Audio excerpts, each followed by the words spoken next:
Saudara, Mahkamah Konstitusi menunjuk 3 orang Majelis Kehormatan MK atau MKMK yang bersifat permanen. Penunjukan ketiga anggota MKMK ini melalui rapat permusyawaratan hakim. Juru bicara Hakim MK, Endi Nurbaningsih, menjelaskan anggota MKMK berasal dari unsur hakim konstitusi, tokoh masyarakat, dan akademisi berlatar belakang bidang hukum. Ketiga anggota MKMK terpilih akan dilantik pada 8 Januari 2024 dan mengemban tugas hingga 1 tahun ke depan. Juru bicara MK mengklaim pemilihan anggota MKMK sudah sesuai aturan dengan memperhatikan rekam jejak.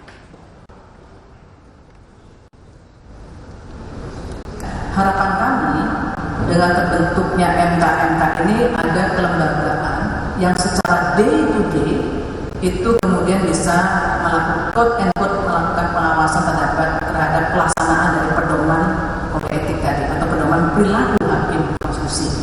Karena yang dilihat itu adalah perilakunya, etiknya di situ.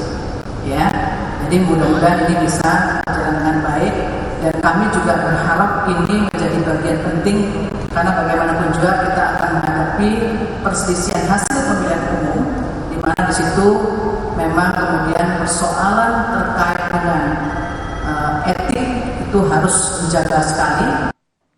Anggota Majelis Kehormatan MK yang terpilih adalah Hakim MK aktif Ridwan Mansur. Selanjutnya ada mantan Hakim MK Idewa Gede Palguna dari unsur tokoh masyarakat. Terakhir saudara, ada Rektor Universitas Andalas 2019-2023 Yuliandri yang dipilih dari unsur akademisi berlatar belakang bidang hukum.